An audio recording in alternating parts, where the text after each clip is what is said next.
Hello, Feminine Roadmappers. Welcome back to Feminine Roadmap Podcast, the podcast that helps you navigate the challenges and the changes of midlife and helps you to live a more vibrant second half. If you find us today on YouTube, please don't forget to subscribe and ring that bell so you don't miss any more of these conversations. If you're on a podcast platform, please remember to subscribe, rate, and share. Today, we are going to be talking about helping women reconnect with their passion, their purpose, and more importantly, people, after decades of kind of letting those things go as we serve our family and our businesses. And we're going to come back from that in a powerful way. My guest today is Brenda Ridgley. She is a midlife women's coach, an author, and a retreat facilitator. Thank you, Brenda, for being on the show today. Gina, thank you so much for having me. I'm really excited about our conversation. Me too. Why don't you tell us a little bit about your mission and message and what led you to want to have this impact on women's lives? Oh, I'd be happy to. So, long story short, when I became a mother, I let myself go, and I'm not talking about the yoga pants 7 days a week, the weight gain, makeup free, all that, although many of those things did happen. What I'm talking about is over the years, I slowly let go of everything that I loved beyond my family, everything that really made me who I am, in place of my own sports. Yeah, I used to play softball. Well, now I'm the team mom for the kids, right? Instead of pursuing yoga and hiking and art and writing, I was getting my kids all signed up for those things.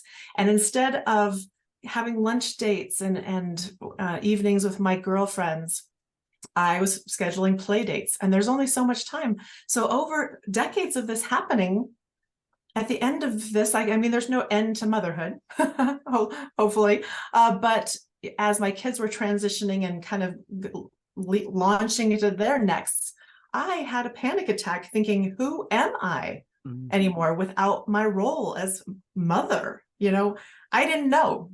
And I kind of spiraled for a few years in what I call my funk years, and literally praying to the universe on a daily basis and God and whoever else would listen, what is going on with me?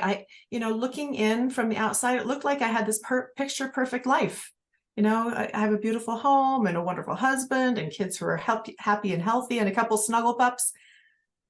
It looked great. What is wrong with me? Why do I have this just gnawing sense of dissatisfaction in my gut?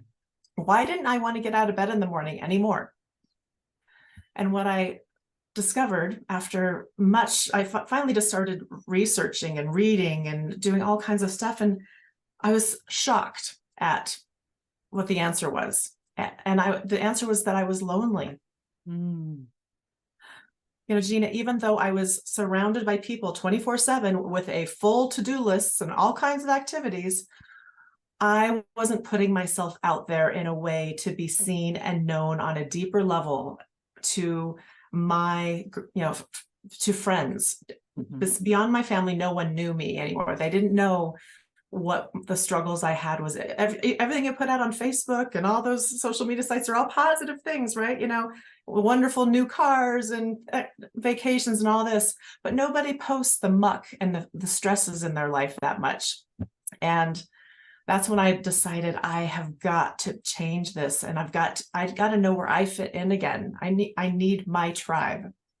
And I guess the rest is history. Yeah, it is so important.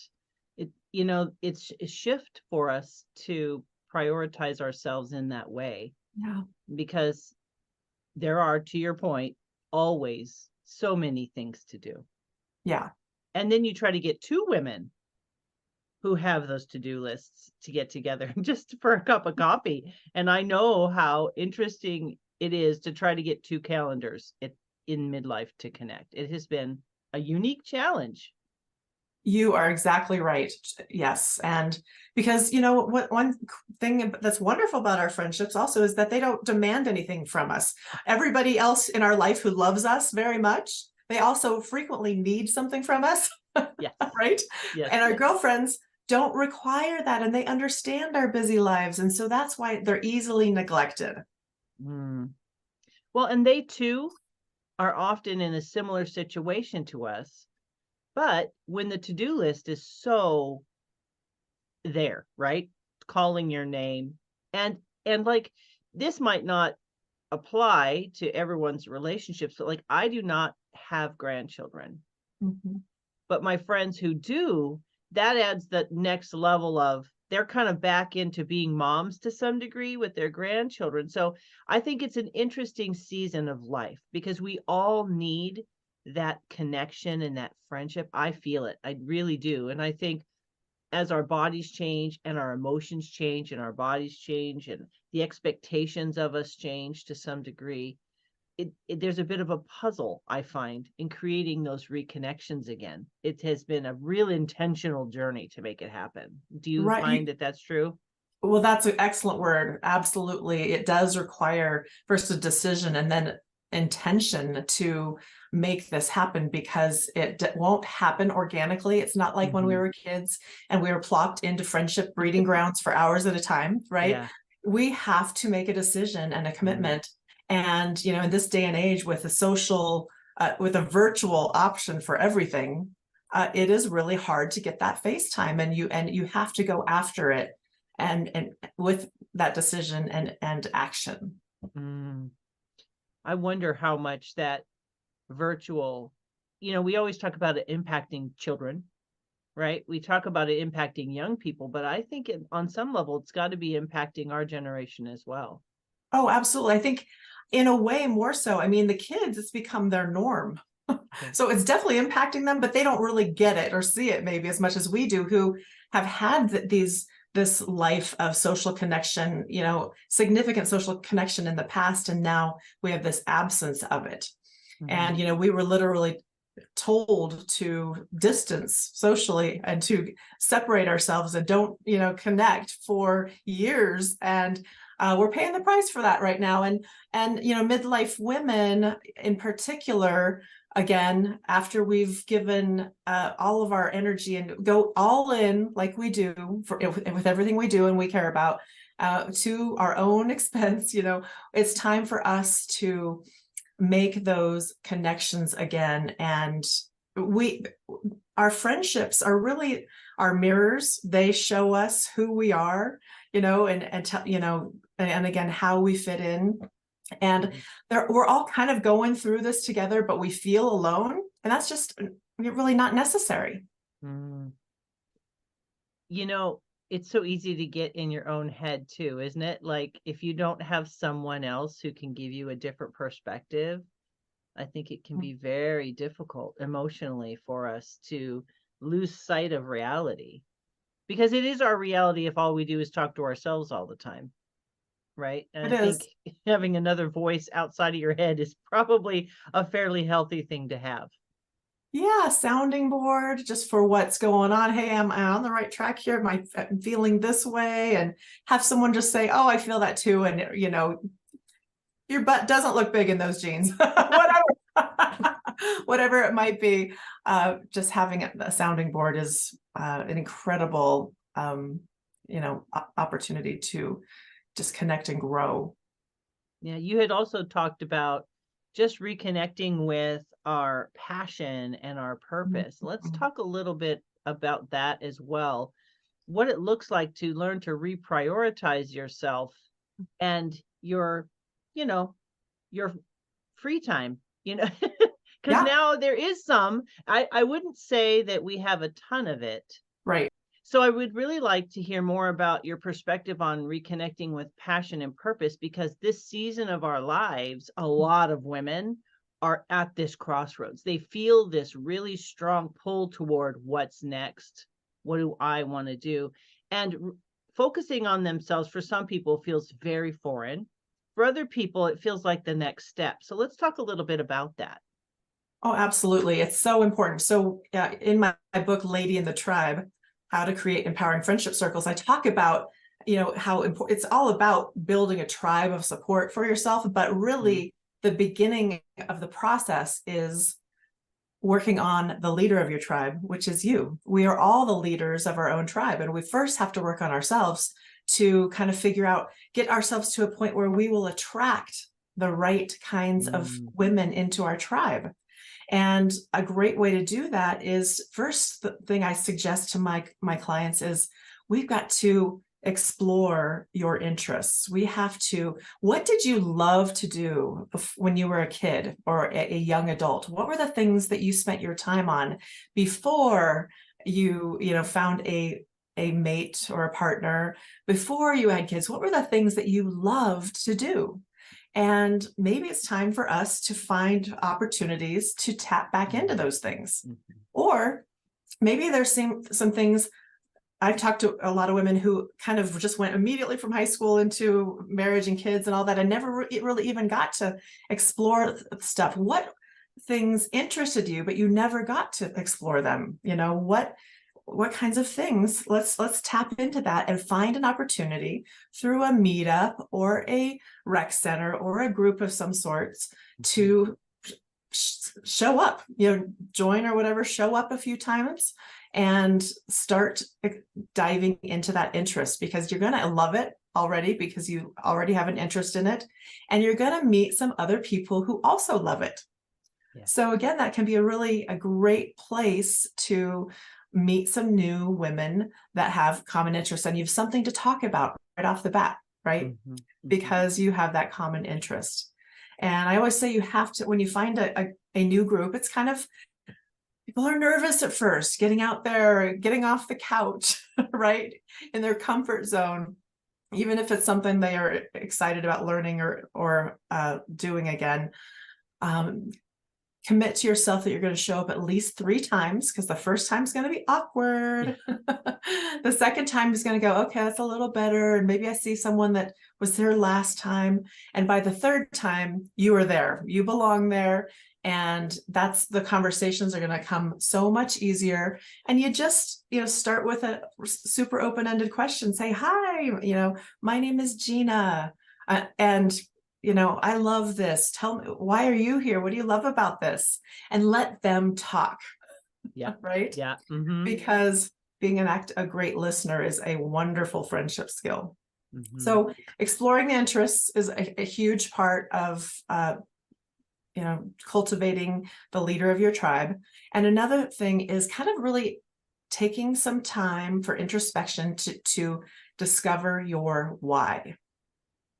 And a lot of people are like, what do you mean by that? They kind of know what I mean by that, but they're like, I'm not really sure. Well, what is it that gets you out of bed in the morning beyond your family and your commitments? What is it that brings you joy, and what would have you jumping out of bed in the morning?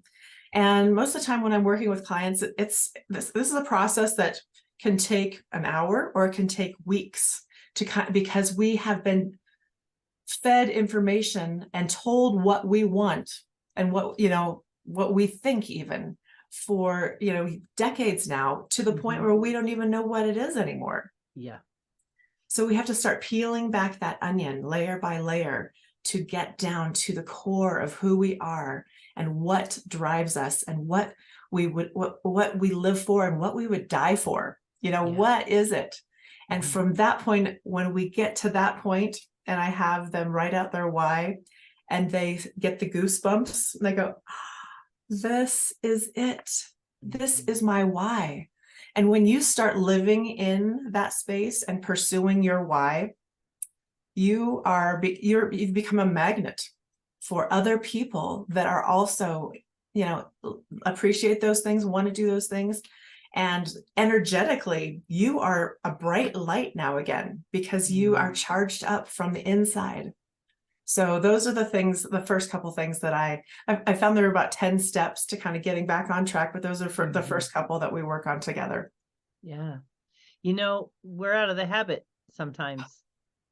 That social bit, that meeting people, it's different in a business context than it is in a personal context.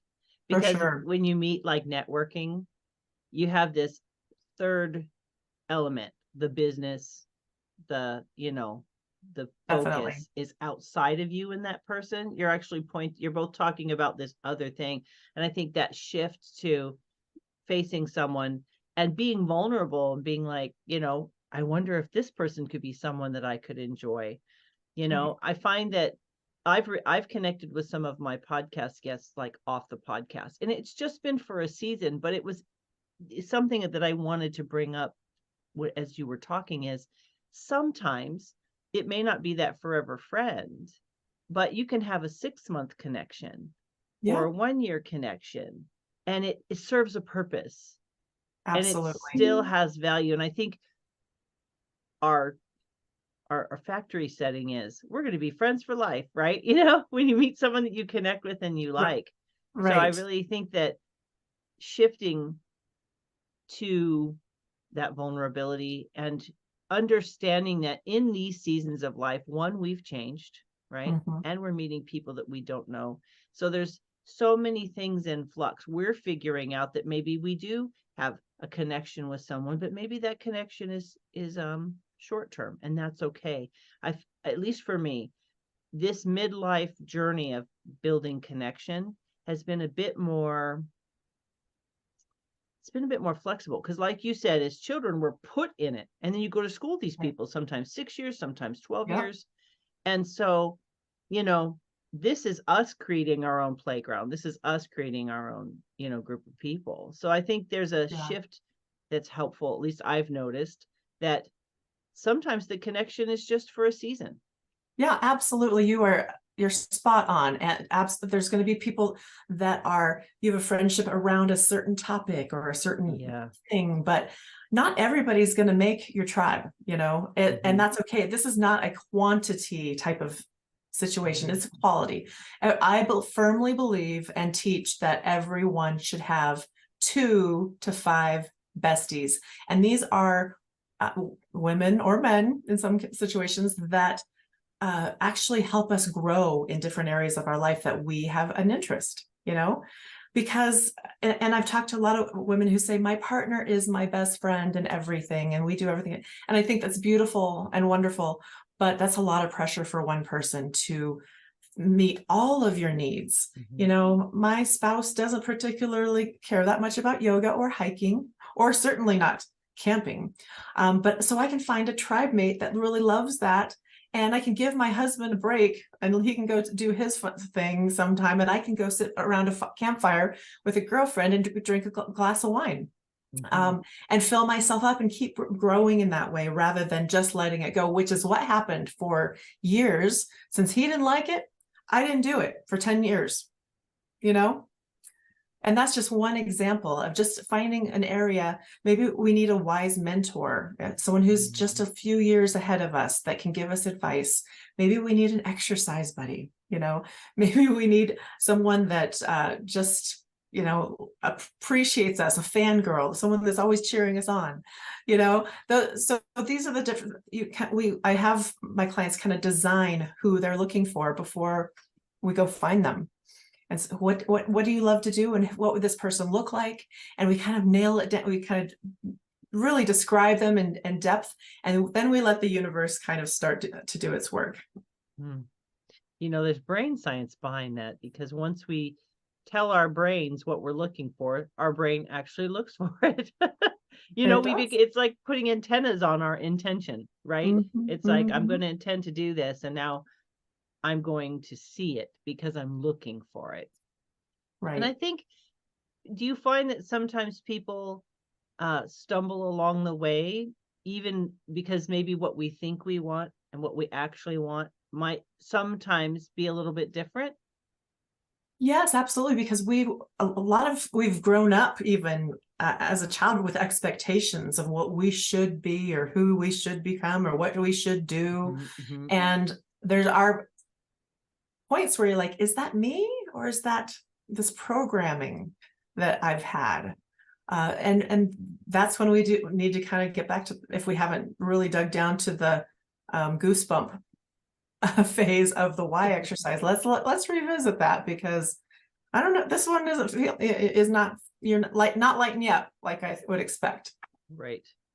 And I think there's some curiosity to the process, because if we have in some ways or in many ways lost ourselves in the process, the thing for me, if I might give a different slant on this, I didn't lose myself in the process. I just poured myself in.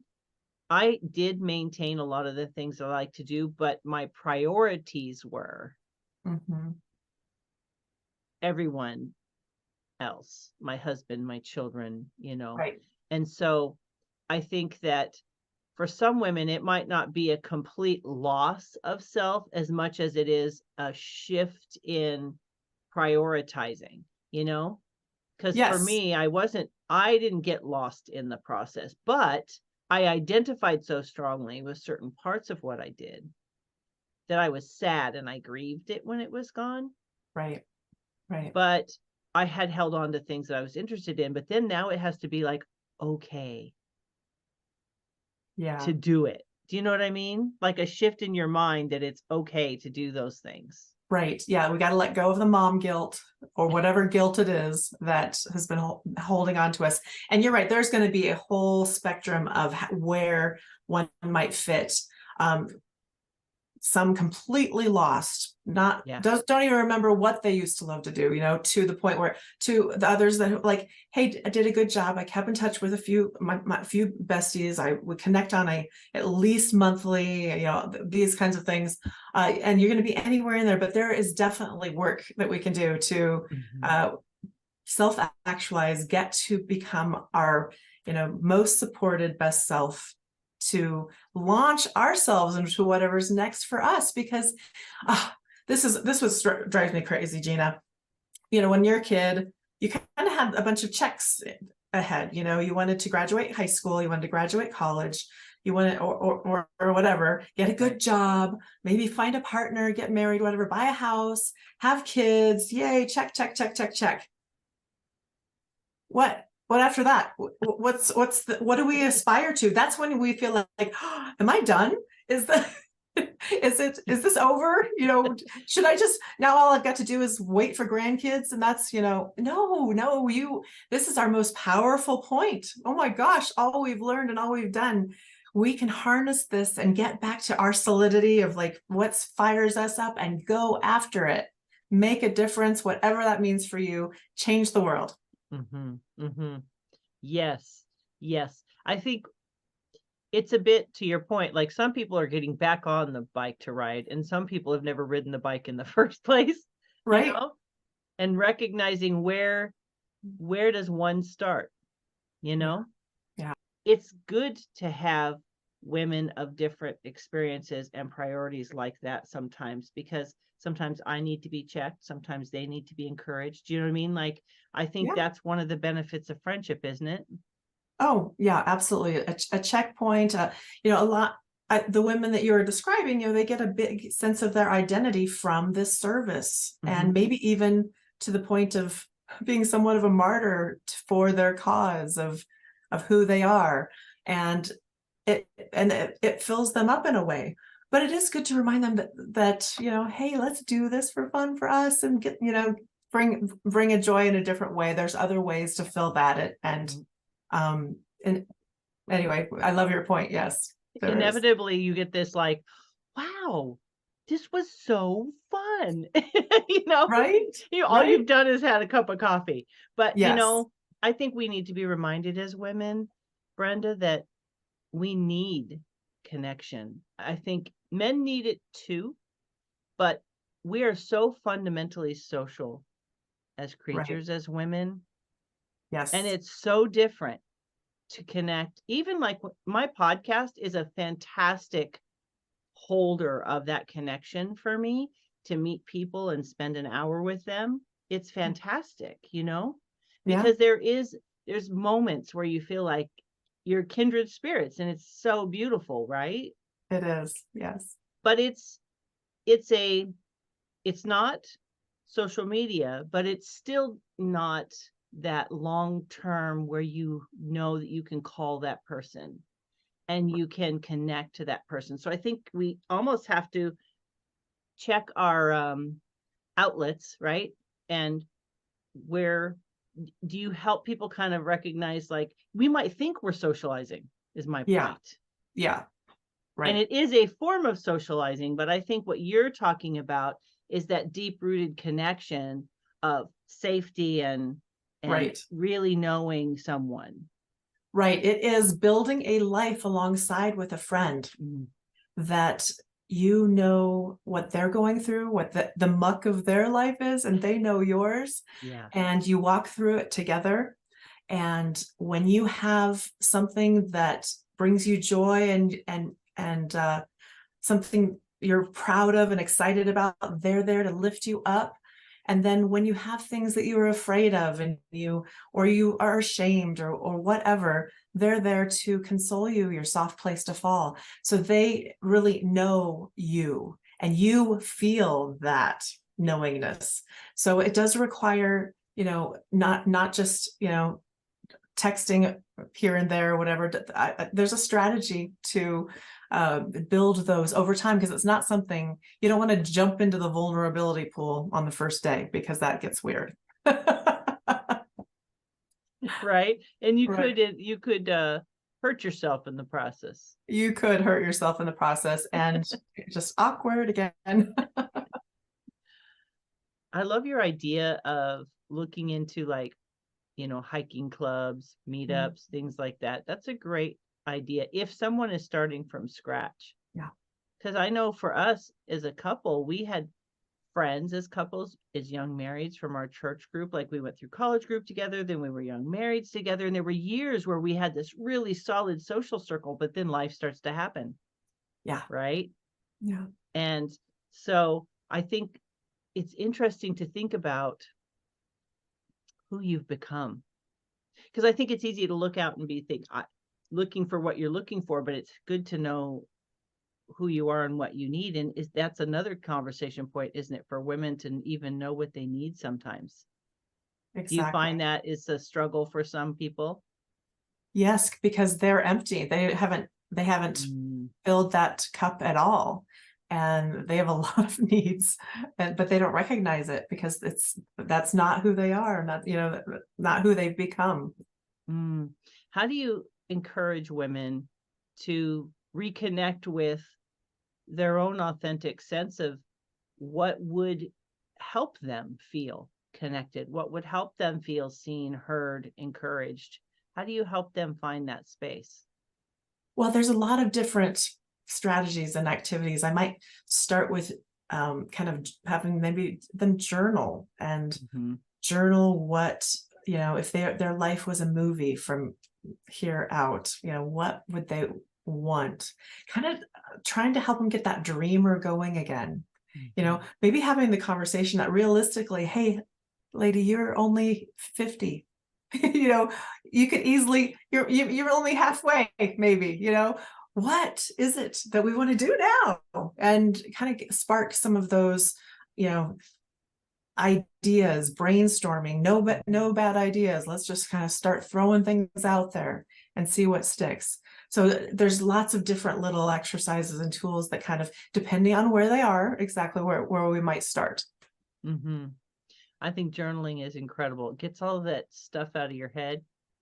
And sometimes, I don't know about you, but you'll be writing and you're like, well, is that the word that I really want to use? Like it might be the word that's been spinning in my head. And then you see it in front of you and you're like, well, that's not exactly accurate.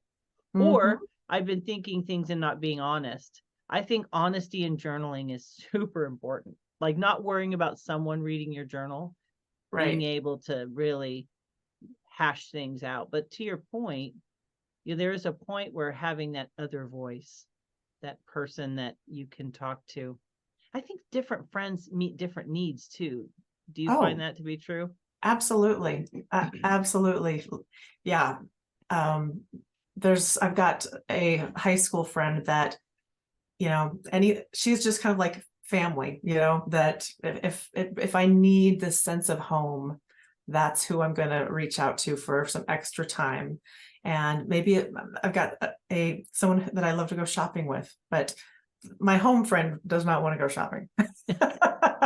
Right. That she just does not like trying on clothes, does not, so yeah, absolutely fill out your friendship spectrum with people who enjoy different things that you love to do. So there are groups like I'm an artist, so I will do art summits. I'm part of a mentorship program and they have community talks. So I can actually connect with artists in a context. I know they have that for not necessarily mentorship groups for hiking, but I know there are groups for all kinds of things that you can do.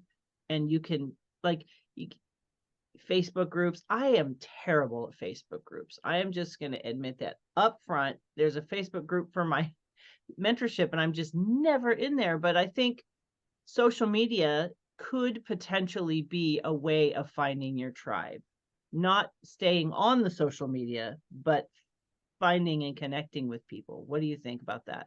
Well, yes. I mean, we connect on a super regular basis sometimes with some of our social media connections. And that's a point where I might say, hey, do you have one or two of those people that really stand out that are local, somewhat local, that you can extend an olive branch, extend an invitation to meet in person for coffee or something? And people are like, that would be weird. But we used to do it all the time as kids, did we not? That's right. That's right. That's how it's done. So guess what? They may want to connect with you in the very same way, but they think it's weird, but they'll be so grateful if you have the courage to make that invitation. And guess what? Worst case scenario, they're busy, whatever, it doesn't work out, it's not going to work out. No big deal. It's really not about you.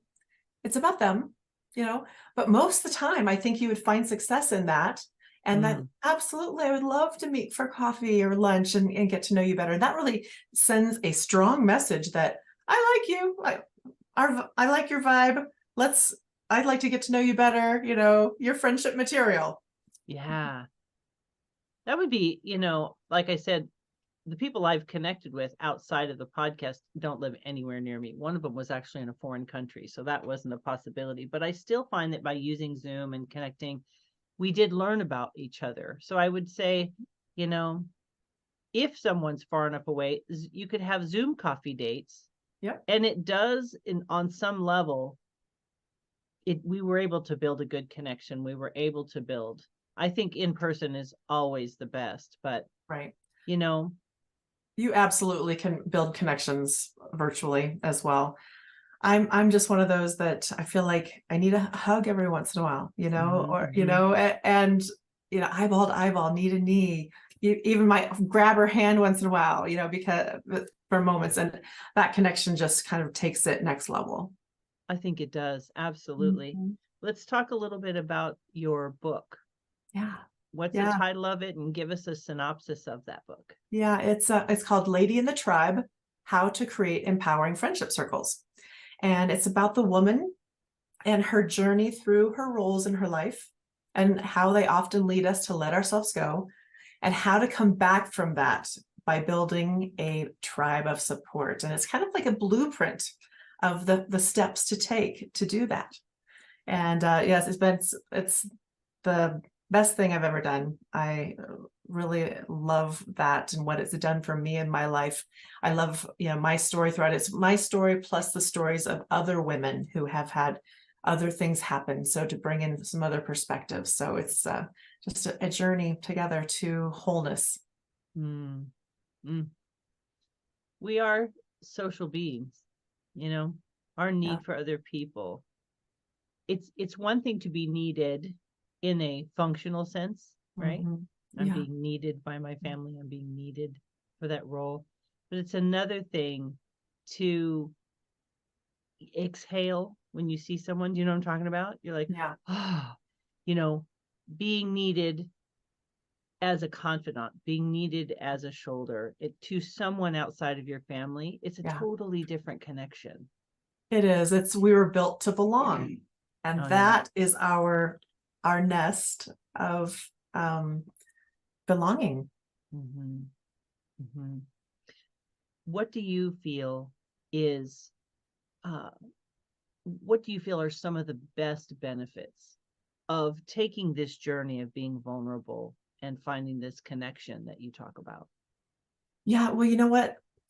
Health-wise, social connection is up there in a huge way of people who live the longest. They have strong social connections. And having lack of a social connectivity is equivalent to, I think I read in research that 15 cigarettes a day. Oh, That's the detriment. It is equivalent to that. It ranks right up there with heart disease and cancer and everything you can think of health-wise. Just having strong social connections and being and interacting with people on a regular basis really is good for your health, not just your soul. And your mental health. Right, your mental health and the joy, bringing back the joy in your life. Think about it. I mean, how often do you become joyful by yourself? We are here on this earth to find and experience joy. And we're going to do that with our social connections with other people, whether we even know them or not. You may be in a group, something happens and you experience it in a much bigger, better way because you're with other people. I had a word picture that popped into my head, and what I'm picturing what you're saying in a visual is that friendship, it's like we gather dirt and muck and dust in our souls as life goes on, as difficulties happen, as things disappoint us, I mean, good things are happening too, but we're collecting these experiences, and they can be like soil, dirt in our life, you know what I mean? Yeah. And so friendship is like a shower that washes that muck away.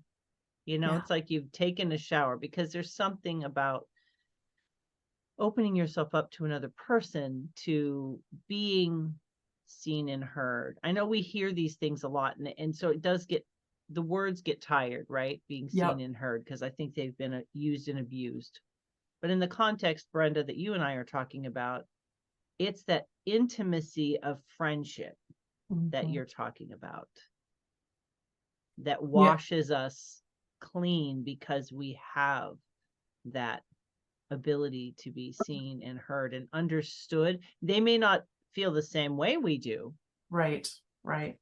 Yeah, so we can truly be our true authentic self because we are showing our everything. It's not, okay, they only get to see this piece of me. I'm only going to show the good stuff.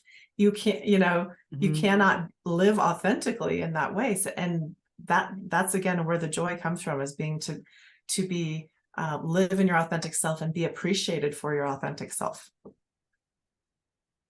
I think to your point about how not having connection is bad for your physical health, I think one of the side effects of isolation that we experienced globally is a lot more unhappiness, because we were cut off from something so fundamental to our health.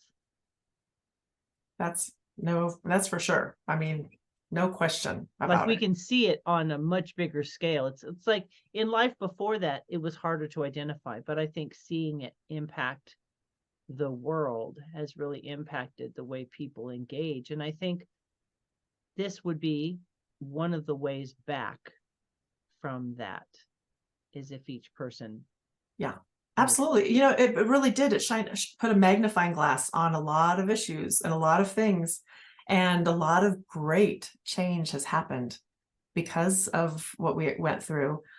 And now it's up to us to, again, launch in a bigger and better way with our relationships and realize how important those are.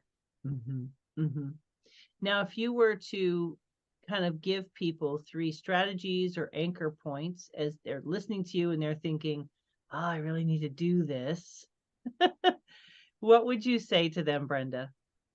Well, gosh, there's so many things. Where do I want to start? I guess I want to just recap that, we are kind of a victim of our habits and our comfort zone. It's not easy to make changes in our life. And if we really, really are feeling any sense of loneliness and want to break free of that and live this big life, this big joyful life that we're here to live, it's going to be a little painful, just a little bit, because it's just not our comfort zone. Our couch and binge watching Netflix is just calling us, right? Because it's so comfortable and mindless. But So the first thing is to make that decision that you want to live your life fully and you want to grow some connections. And then the next step is to figure out a few things that you really love, want to learn to do more. What do you want to, is it exercise? Is it an art class? Is it writing?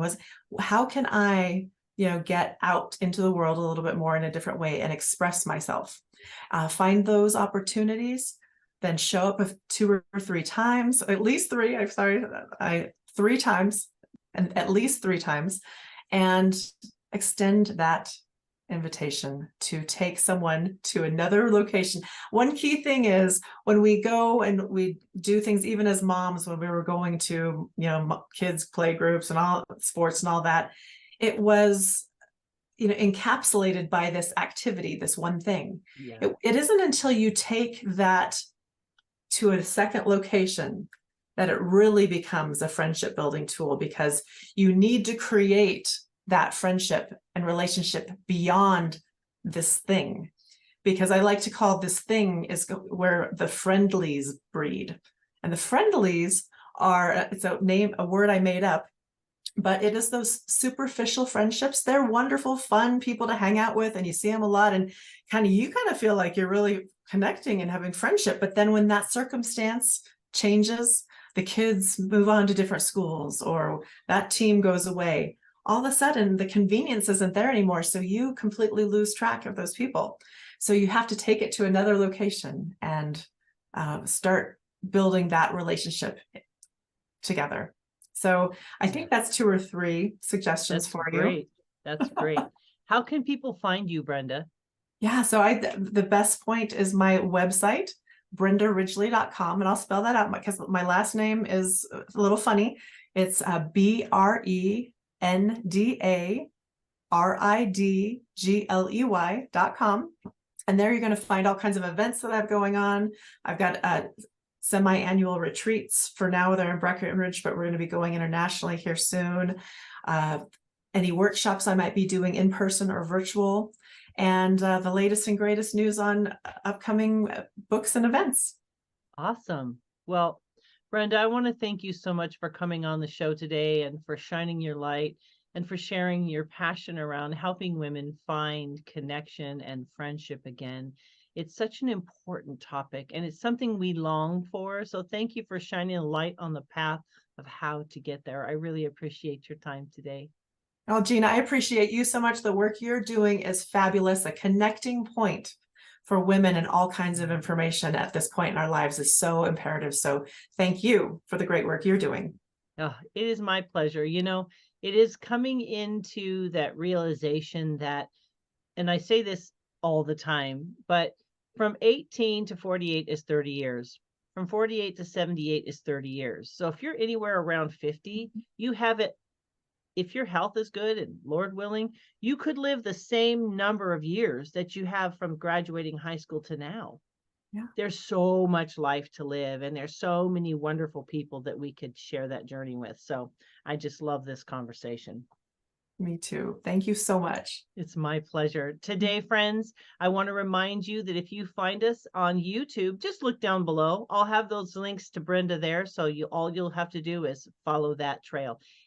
If you're driving and you want to head to my website when you get to a place where you're stopped at www.feminineroadmap.com/episode 351, the links will be there for you as well. Mm-hmm. Today, we've been talking about connection and reconnection, because we have things we've loved. We have had people that we love. And like Brenda said, sometimes those people and things change in our lives, but there's more people and there's more things to experience and connect to. So I really want to encourage you to challenge yourself, maybe this week, to try one thing.